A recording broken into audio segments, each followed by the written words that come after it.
Eu quero primeiramente agradecer a Jesus pela oportunidade do trabalho e ao Cercas, a casa que me acolhe. Eu chego a Santarém faz pouco tempo e essa é a minha primeira palestra física aqui com vocês. Eu venho de Rio Verde, Goiás, e eu sou espírita há 20 anos. Então aqui a gente tem o propósito de aprender juntos, né? Jesus apenas nos usa, mas o aprendizado é mútuo. Então muito obrigado a todos dos dois planos da vida. Vamos lá? A proposta do estudo de hoje é a Era Nova. Eu não vim destruir a lei. Só esse título já daria um seminário, se a gente fosse fazer uma interpretação profunda. Mas como a gente precisa seguir os itens, eu separei da seguinte forma, didática, para que a gente possa acompanhar. Eu vou colocar o parágrafo, só para vocês terem ele como leitura, e depois eu vou fazendo a explicação e a gente vai discorrendo o tema, tá bom? Está muito alto? Parágrafo 1. Eu vou ler, que vai ficar mais fácil de a gente assimilar. Deus é único, e Moisés é o Espírito que Deus enviou em missão para o fazer conhecer, não somente aos hebreus, mas ainda aos povos pagãos.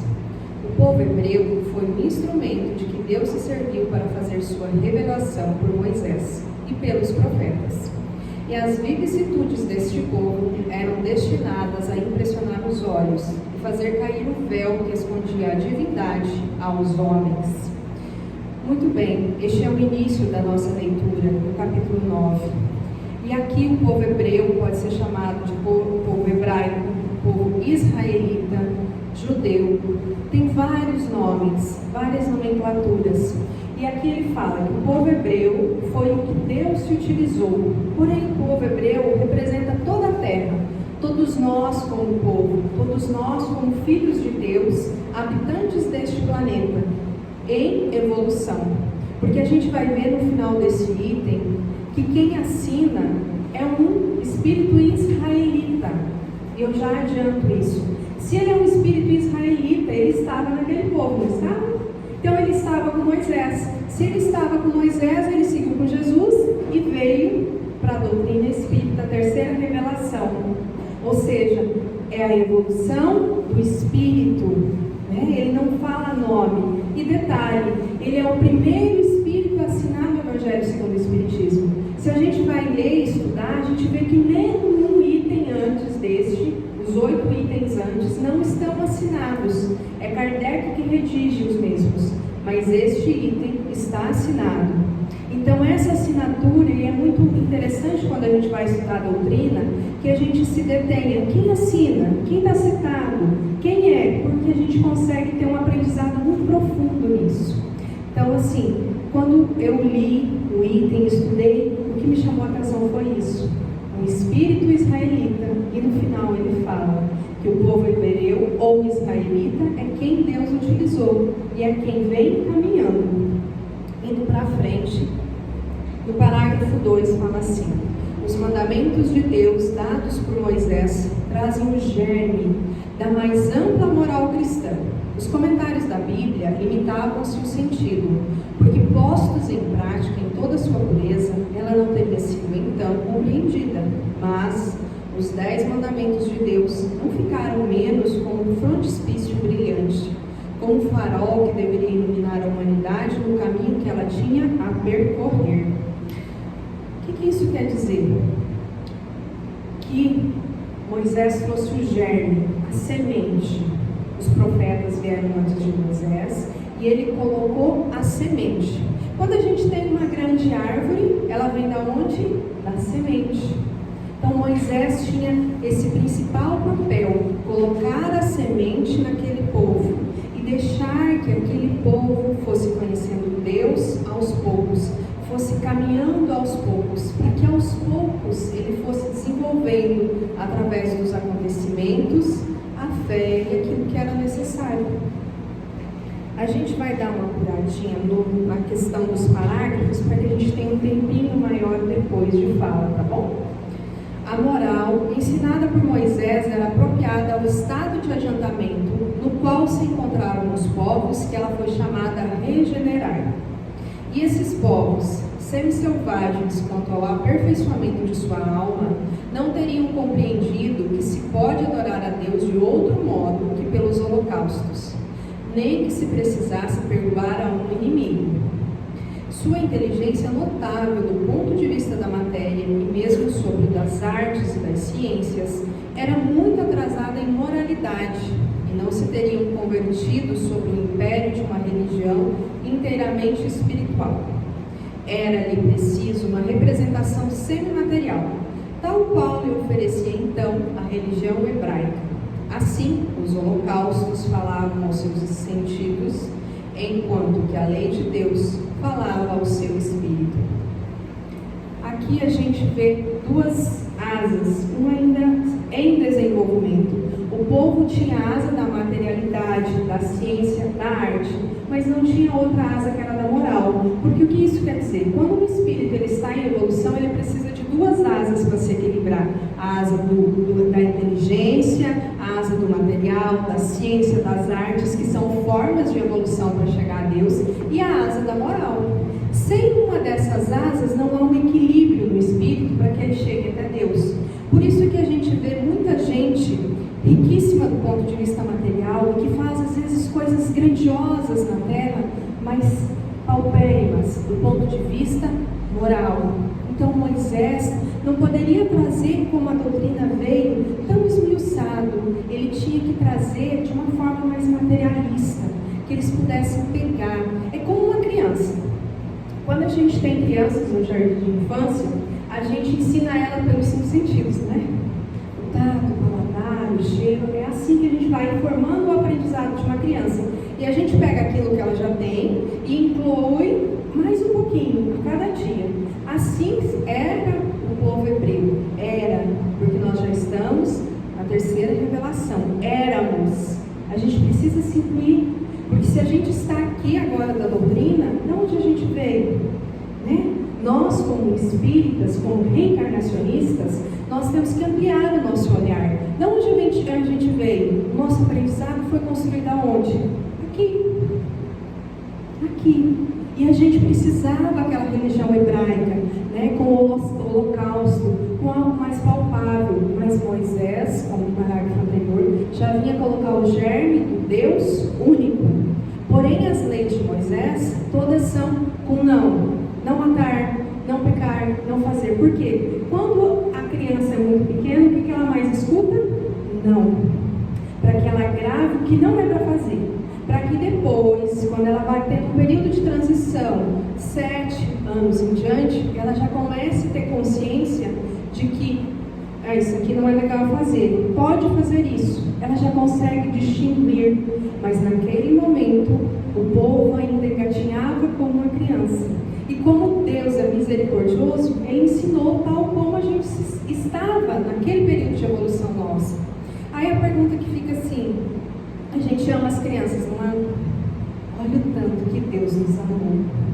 Olha o tanto de misericórdia que Ele derramou sobre nós, trazendo Moisés, nos ensinando. Aí tem, né, a passagem: Moisés passou 40 anos no deserto. Naquela época, devido às condições precárias de higiene, a vida era muito curta, não era igual hoje que a gente tem 100 anos, né, de vida. Então ele precisava que tivesse novas gerações. E guardem essa frase, novas gerações, porque a gente vai trabalhar ela um pouquinho mais adiante. Parágrafo 4º do item 9. O Cristo foi o iniciador da moral mais pura e mais sublime, a moral evangélica cristã, que deve renovar o mundo, aproximar os homens e os tornar irmãos, que deve jorrar de todos os corações humanos a caridade e o amor ao próximo, e criar entre todos os homens uma solidariedade comum, de uma moral, enfim, que deve transformar a terra e dela fazer uma morada para os espíritos superiores, aqueles que a habitam hoje. É a lei do progresso, a qual a natureza está submetida e que se cumpre, e o Espiritismo é a alavanca da qual Deus se serve para fazer avançar a humanidade. Jesus, o iniciador da mais pura moral cristã. Quando a gente vai verificar quais são os sinais das mudanças do tempo, a gente vê 7 sinais, não é? indico a vocês uma palestra de Jorge Alahá, Os 7 Sinais da Renovação do Mundo, onde ele descreve os 6 primeiros. Mas a gente vai se deter no 7º, que é esse item. O 7º sinal de que o planeta de regeneração estará implantado na Terra é quando toda a Terra, quando todos os povos, quando todas as pessoas conhecerem a moral de Jesus. Todos conhecem? Não. Aí você pode me pedir assim, mas e a internet? Quantas tribos selvagens não foram descobertas ainda? Quantos povos da Ártica, do Antártico, não têm acesso? Então as pessoas não têm. E as que têm, elas cumprem a moral? Não. Nós ainda estamos, muitos de nós, ainda necessitados dos mandamentos de Moisés. Infelizmente, a gente ainda precisa de muito não, de muito não, de muito não. Isso nos envergonha? Não. Jamais. Ao contrário, isso nos enobrece. Nós somos filhos de Deus e Deus sempre tem misericórdia. Porém, que a gente se detenha nisso. Jesus é o iniciador da moral evangélico-cristã mais sublime que existe na face da terra. É o nosso modelo e nosso guia. E qual que é a alavanca? O Espiritismo. A alavanca é aquilo que alavanca, que tira do chão, que eleva, que ensina como? Espíritas instruí-vos, espírita amai-vos. Então, qual as alavancas que a gente precisa? A razão da instrução e a do amor, que é a do coração, colocado em ação. Aqui tem uma coisa que chama muita atenção, que às vezes na leitura nos passa batido. Quer ver? Transformar a terra e dela fazer uma morada para os espíritos superiores, aqueles que a habitam hoje. O que ele está dizendo? Que nós, sem exceção nenhuma, nos 2 planos da vida, porque a gente vai ir, voltar e sempre vai ter isso, vamos habitar a terra aqui ainda, como espíritos superiores. Olha só a história que ele fez em um item. Ele começou lá em Moisés, como crianças, e aqui ele nos garante que nós que habitamos a terra hoje, habitaremos a mesma terra, nossa mãe Gaia, amanhã, como espíritos superiores. Porque como Joana de Ângelo nos diz, todos nós estamos fadados à perfeição, queiramos nós ou não, nós chegaremos à perfeição.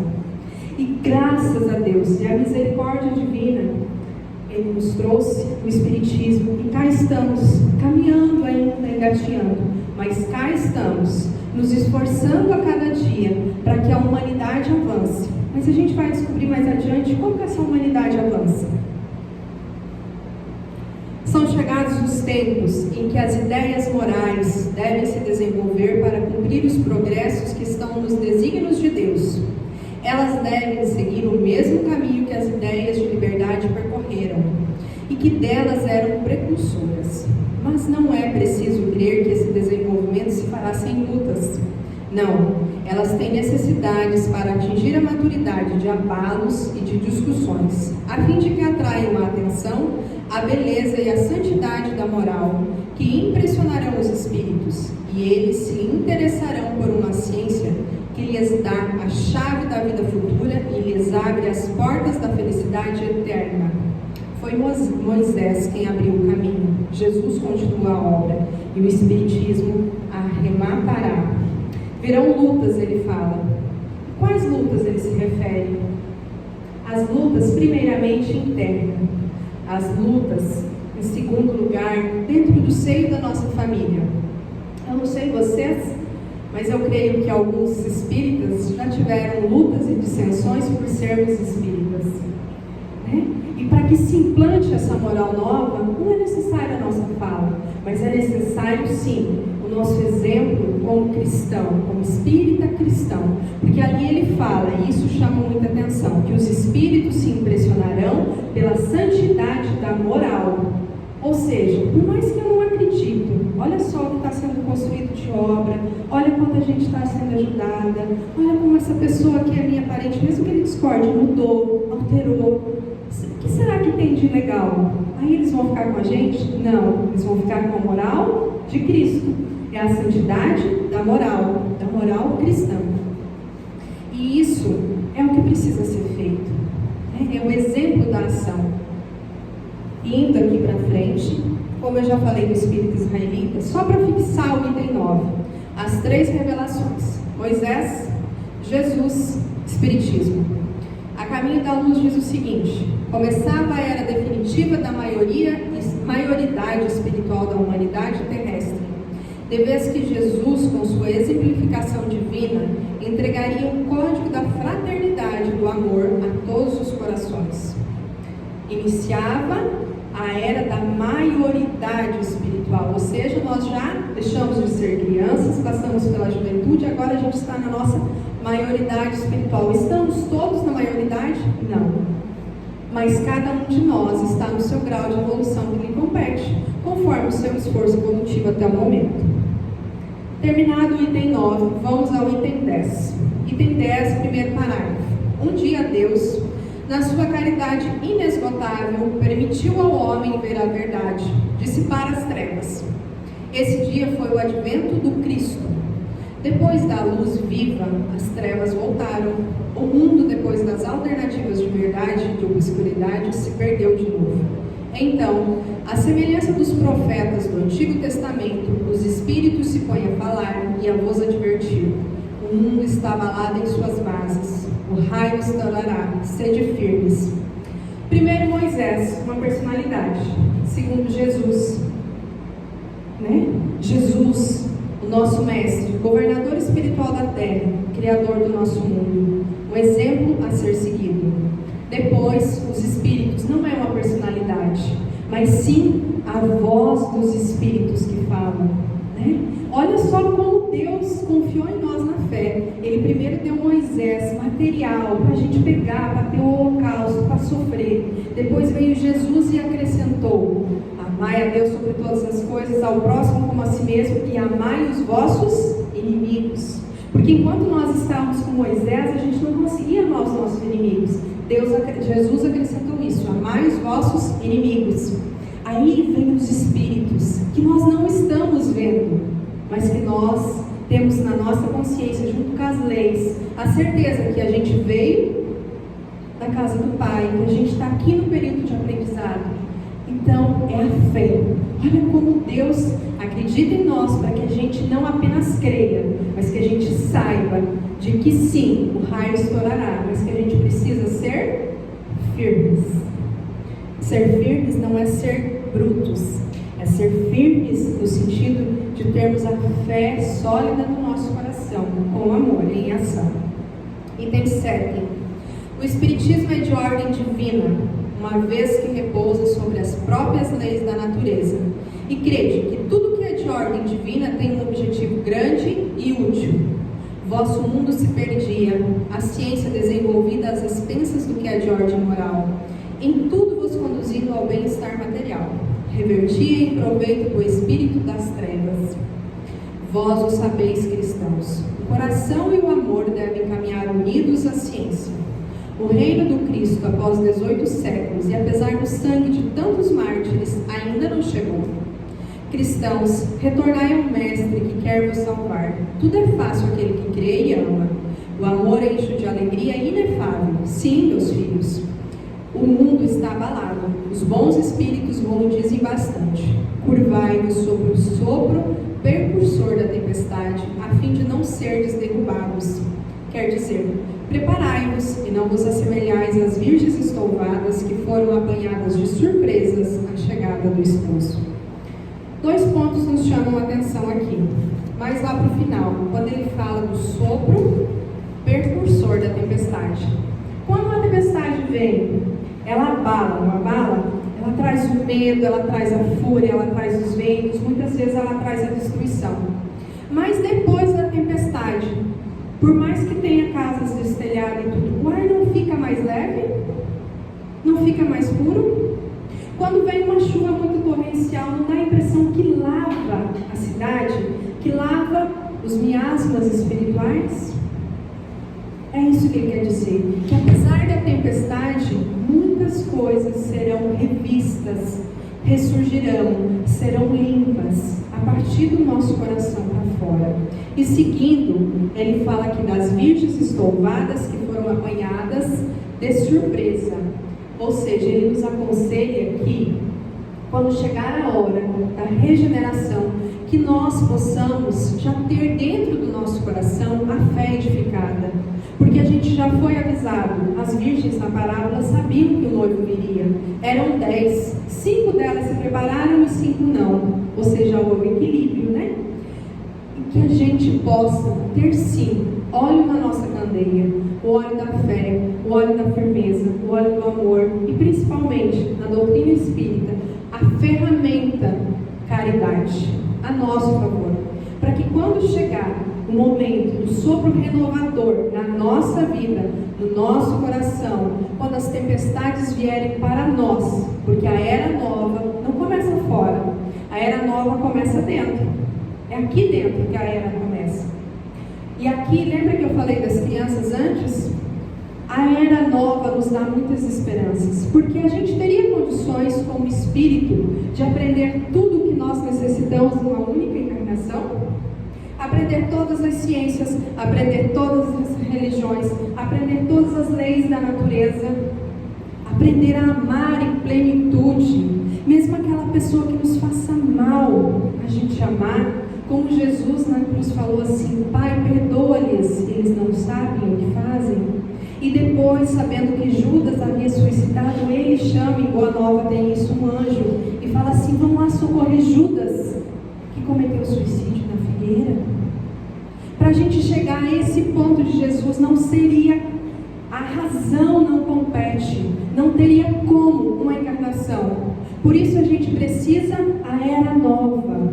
A era nova, não só nessa vida, no nosso coração, mas a era nova de várias reencarnações, de vários aprendizados, de vários corpos, de várias famílias, de várias religiões, para que a gente vá montando como um mosaico, pecinha por pecinha, até a gente chegar à plenitude e à perfeição do Espírito. Porque é isso que Deus quer de nós. E é por isso que estão vindo, e a gente não se assuste, mas a gente se prepare. Eu falo eu como profissional da área de educação, e quem não é, pais, mães, avós, todo mundo se prepare, porque virão muitas crianças, porque reencarnarão muitas crianças. Elas chegarão até nós, diferentes das gerações que a gente conheceu até agora. Elas chegarão até nós, mais exigentes, mas elas nos ensinarão a amar. Porque elas estão vindo como espíritos mais acordados e mais conscientes do que nós viemos para essa encarnação.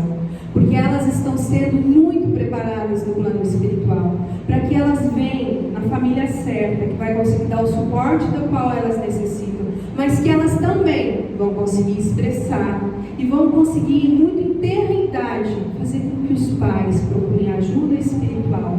Não estou falando só do centro espírita, estou falando de terapias alternativas, estou falando de outras igrejas, estou falando daquilo que eleva o espírito, que eleva a pessoa.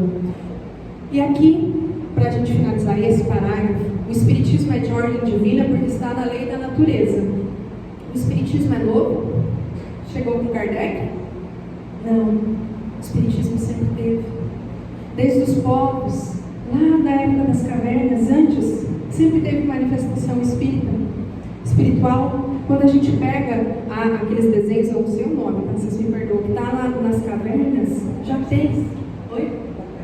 Isso, os rupestres, os desenhos rupestres. Você já vê uma fogueira e você vê um contorno de um corpo que não está inteiro. Aquilo é um espírito. Ou seja, eles estão desenhando as manifestações espirituais daquela tribo. Os índios também têm. Ou seja, está na lei da natureza. Porque a gente faz parte da natureza. Se a gente tem dúvida, que a gente estude o Espiritismo e a evolução, que a gente vai ver. Então, que a gente possa colocar essas asas em evolução, porque aqui ele fala que a gente precisa unir a ciência com o coração. Qual que é o risco de a gente não unir a ciência com o coração? É a gente destruir o nosso planeta. Porque se a gente tiver só a ciência, a gente vai fabricar máquinas apenas ao nosso favor, porque a gente ainda tem muito egoísmo no nosso coração. E eu não falo de vocês, eu falo de mim. Sabe? Nós ainda temos muito que superar de egoísmo no nosso coração. Mas se a gente unir a ciência com o amor, eu vou pensar em mim, mas eu vou pensar no bem-estar do meu próximo também. Porque se o meu próximo está bem, eu também vou estar. Um exemplo disso é o seguinte: o Covid começou onde? Na China. E a gente está usando máscara até hoje, porque chegou até nós. A China é do outro lado da Terra, mas chegou até nós. Isso significa que a atitude que eu, Lília, tomo hoje, nesse instante, vai afetar os chineses lá na China hoje ainda. Como? Como vibração espiritual. Então, o meu pensamento afeta, a minha ação afeta. Então, é isso que o Espiritismo vem nos dizer, que a gente precisa unir os dois conhecimentos. Não só aqui, mas aqui também. Porque daí aqui a gente vai conseguir construir um mundo melhor para nós e para quem está chegando. A revolução que se prepara é antes moral que material. Os grandes espíritos mensageiros divinos insuflam a fé para que todos vós, obreiros esclarecidos e ardentes, façais ouvir vossa humilde voz. Porque vós sois o grão de areia, mas sem grãos de areia não haveria montanhas. Assim, pois, que estas palavras, nós somos pequenos, não tenha mais sentido para vós. A cada um sua missão, a cada um o seu trabalho. A formiga não constrói o edifício da sua república e os animalcos imperceptíveis não erguem os continentes? A nova cruzada começou, apóstolos da paz universal e não de uma guerra. São Bernardos modernos, olhai e caminhai em frente. A lei dos mundos é a lei do progresso. A revolução se prepara, é antes moral do que material. Ou seja, o que isso quer dizer? A revolução do novo planeta, da nova forma de viver, melhor dizendo. O planeta é o mesmo, é a forma de viver que é diferente. Vai ser com grandes catástrofes e tudo? Não. Vai ser aqui, como a gente falou. É moral, é do coração para fora, é das ações para fora. Como que isso acontece? Através de cada problema, de cada desafio que a gente enfrenta na nossa vida, através exatamente daquele familiar que nos desafia, porque ele é o nosso maior professor, porque ele é quem faz a gente ter os maiores sacrifícios aqui na Terra, porque ele é quem faz a gente persistir na disciplina e no amor, porque se não fosse talvez aquele familiar lá, a gente não ia construir dentro de nós a nova era que nos espera no nosso coração. Assim como, aqui ele fala de São Bernardo. E aí a gente vai atrás da biografia de São Bernardo e a gente descobre que ele descobriu muito cedo uma vocação para ser padre. E aí ele lutou pela vocação, pelo aquele amor dele. Obrigada. E quando ele lutou, ele trouxe junto com ele primos, irmãos. São Bernardo fundou seminários, foi filósofo, fundou igrejas e deixou uma obra muito bonita. É por isso que ele fala São Bernardos modernos.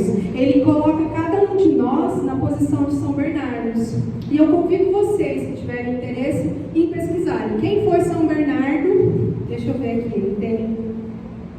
Ele tem São Bernardo Claraval, o nome dele. Tá? E é isso. Ele começou nele mesmo, influenciou os familiares, levou para a sociedade, influenciou os fiéis. O que o Espiritismo nos pede? Que a gente comece conosco, que a gente influencie os nossos familiares pelo exemplo, porque não vai adiantar a gente arrastar, porque eles não vão ir, porque cada um de nós tem um momento de despertar. Por mais que a gente queira para o outro aquilo, às vezes não é o momento dele. Vai chegar. Por isso que a gente precisa ter fé. Aí ele fala aqui que a gente é pequenininho, mas se a gente não fosse pequenininho, a gente não construía uma montanha. Aí tem uma frase muito simples que fala assim: floresça onde você está plantado. Não resume esse parágrafo? Que a gente possa cumprir a nossa missão no seio da nossa família, dentro da casa espírita que nos acolhe, dentro do departamento de trabalho onde a gente vive, dentro da nossa família maior, dentro da sociedade. Cada um de nós tem uma missão. A missão maior é a gente se conhecer, que a gente vai ver à frente, e a gente aprender a amar.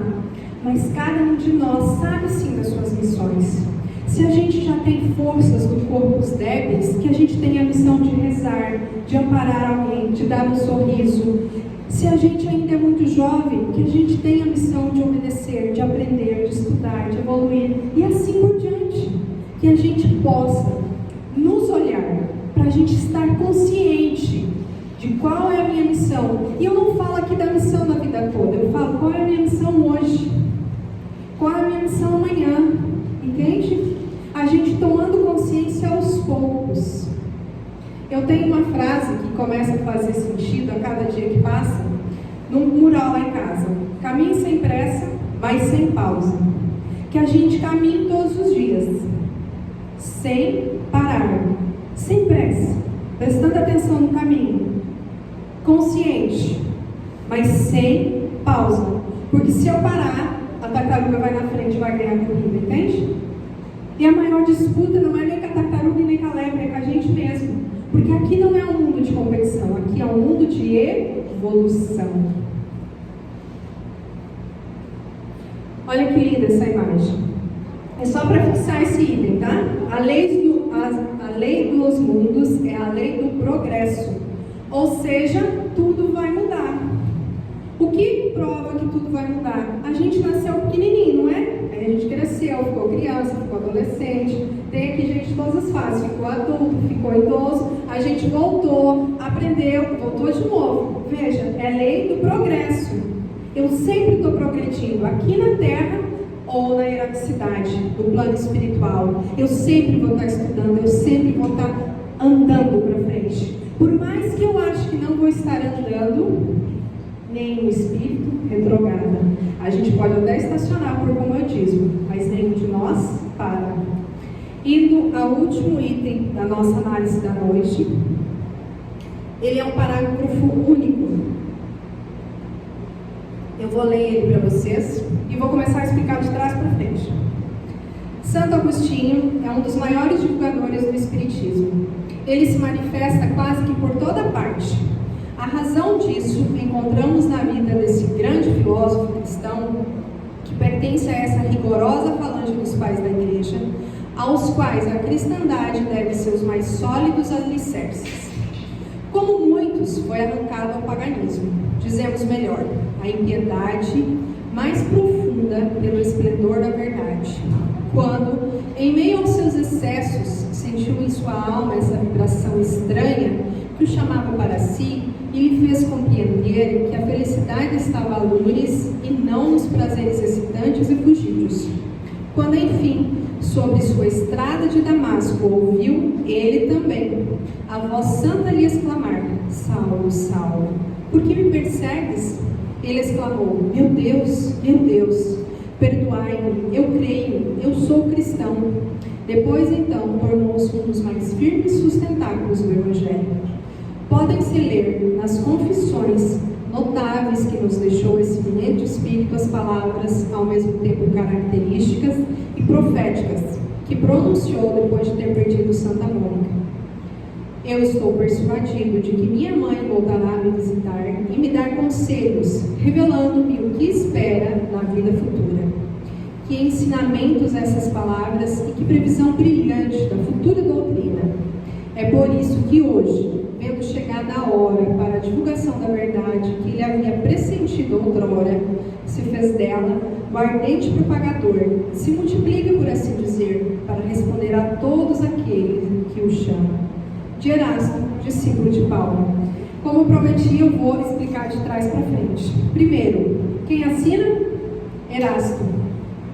Erasto, depois dos 12 apóstolos, ele foi chamado no grupo de 70 ou 72, tem uma divergência bíblica, mas isso não vem ao caso, e eles foram divididos de 2 em 2, e foram mandados para cidades. Ele cumpriu essa missão, depois tornou-se discípulo de Paulo, e depois veio propagar a doutrina espírita. Veja também a evolução, né? A gente precisa fazer essas conexões para a gente ver o seguinte: Jesus é filho de Deus, o discípulo israelita também, Erasto também, todos os outros também. A gente não é filho de Deus? Se eles conseguiram, a gente também consegue.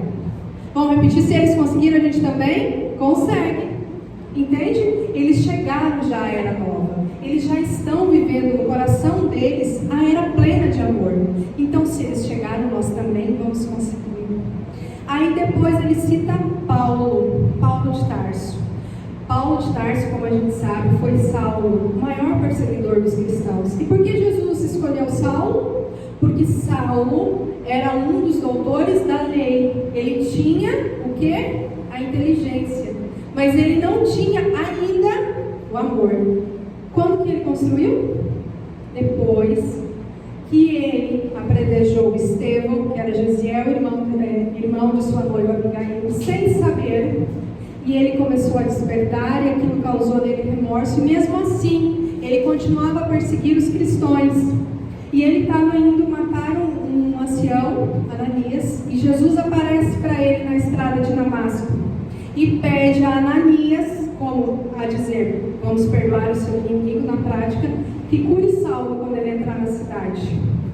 Porque Saulo entra na cidade cego. E de onde está essa história? Convido a vocês a lerem Paulo e Estevão. Vale a pena. Como vocês viram, eu gosto muito de ler, tá? E antes de as palestras, eu sempre faço convite. Eu acho que fica sempre a semente no coração de quem deseja aprender um pouquinho mais. Mas aí a gente se perde uma coisa. Tudo bem, Paulo foi escolhido por Jesus. Mas e nós? A gente é escolhido por Jesus todos os dias. Toda vez que bate um problema na nossa porta, é a estrada de Damasco. É a gente caindo do cavalo e ficando cego e falando assim, eu não consigo sozinho. Eu preciso de alguém. Eu preciso de Jesus. E agora eu preciso 5 minutos de espiritualidade, por favor. Entende? Todos os dias é a nossa estrada de Damasco. Todos os dias Jesus também nos convida. Mas cabe a nós, a cada um de nós, aceitar ou não esse convite. Porque Jesus, porque Deus nos deixa o livre-arbítrio. Ele não vai nos forçar a nada. Saulo não ficou se argumentando, ele só falou assim, meu Deus, perdoai-me. E ele foi, ele entrou na cidade. Ele não pediu como que seria o apostolado dele, ele não pediu os sofrimentos, ele foi, ele confiou, ele se permitiu a era nova no seu coração. E aqui ele começa falando de quem? Santo Agostinho. Santo Agostinho, Santa Mônica rezou por ele 30 anos, é por isso que ela virou santa, porque ela conseguiu através da oração a conversão do filho. E como que ela conseguiu essa conversão? Santo Agostinho foi casado, ele foi hedonista, ou seja, ele achava que só o prazer material e o gozo mundano que dava certo. Ele teve um filho, ele perdeu esse filho muito cedo. Foi uma descrição de Paulo, ele estava depressivo, melancólico. A existência, apesar de todo o luxo, de toda a hediondez dele, não fazia mais sentido. E ele foi ao jardim, e ele escutou uma criança cantarolar, com voz direta, toma e lê. E ele só viu um livro. E quando ele pegou o livro, ele se deparou com um texto de Paulo, que fala assim, não caminheis em glutonaria e embriaguez, não nos prazeres impuros do leito e em leviandade, não em contendas e emulações, mas... Quando tem um mas depois da vírgula, vocês esquecem tudo que foi dito, tá? Só presta atenção nisso. Revestivos de nosso Senhor Jesus Cristo, e não cuideis da carne com demasiados desejos. Nisso foi a estrada de Damasco para Santo Agostinho. E ele despertou. Ele foi um dos maiores filósofos e pais da Igreja Católica.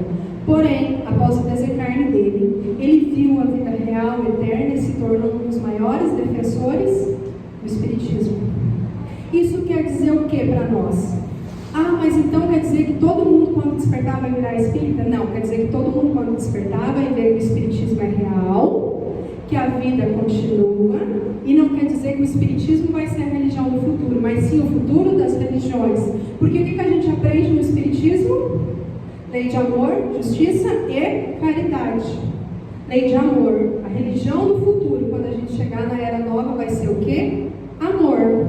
E é isso que Santo Agostinho viu. É isso que Santo Agostinho nos trouxe. E aqui, rapidamente, ele ensinou o primeiro passo para a gente começar a trilhar. Se a gente já começou, ótimo.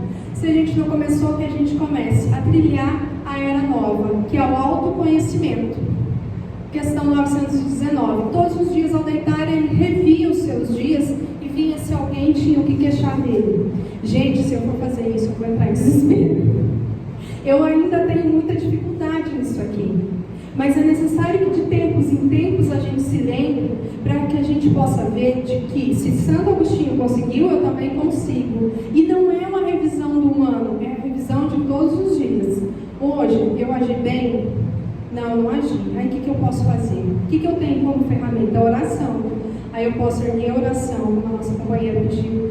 Jesus, me ajuda aqui, eu não estou dando conta.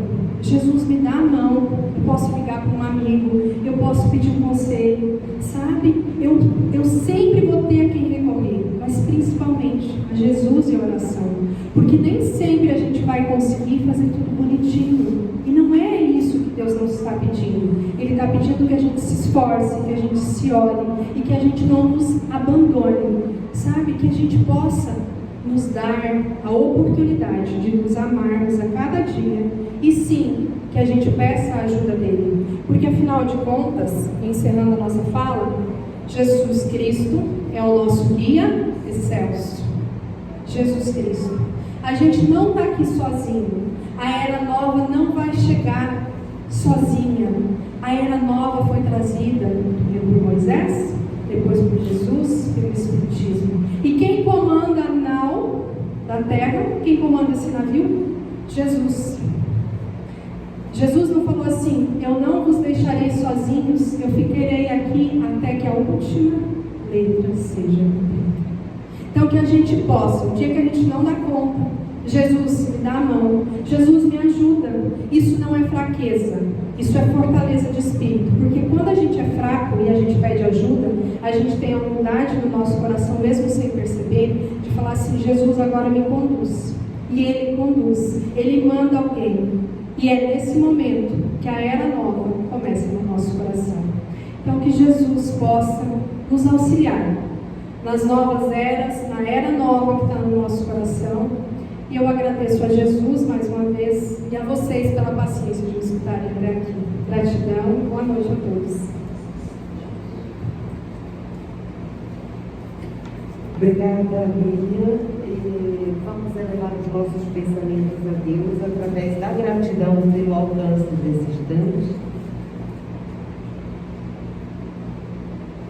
Deus Pai de misericórdia e bondade, amigo Jesus,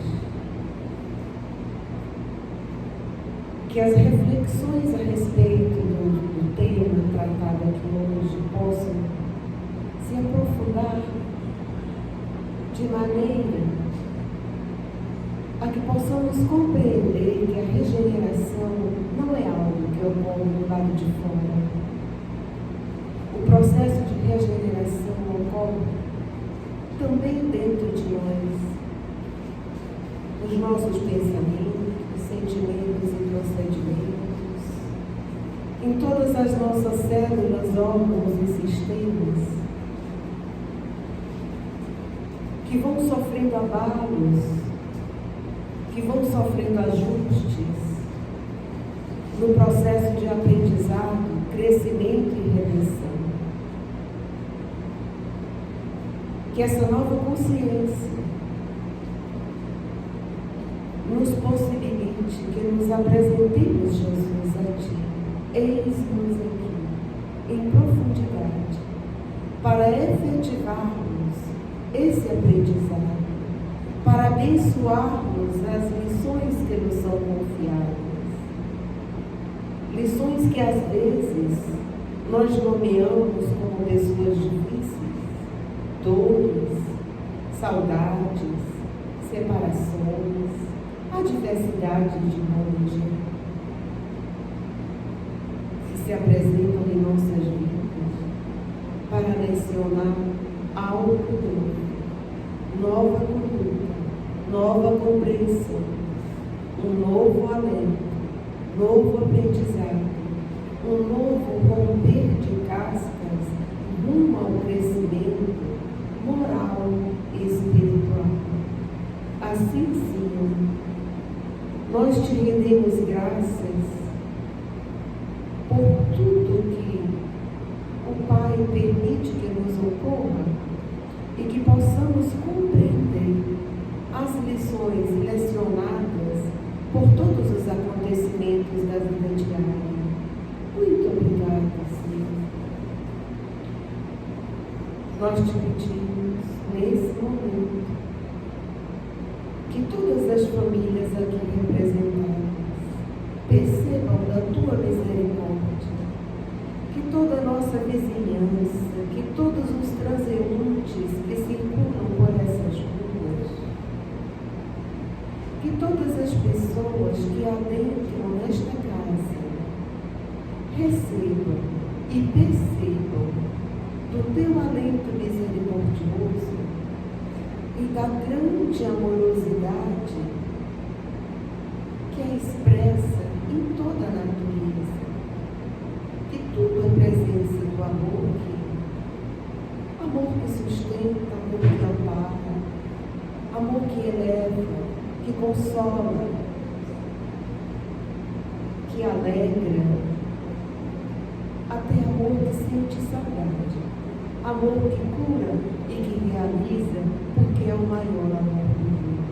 A esse amor nós nos entregamos nesse instante, abençoando todos aqueles que passam pela nossa casa,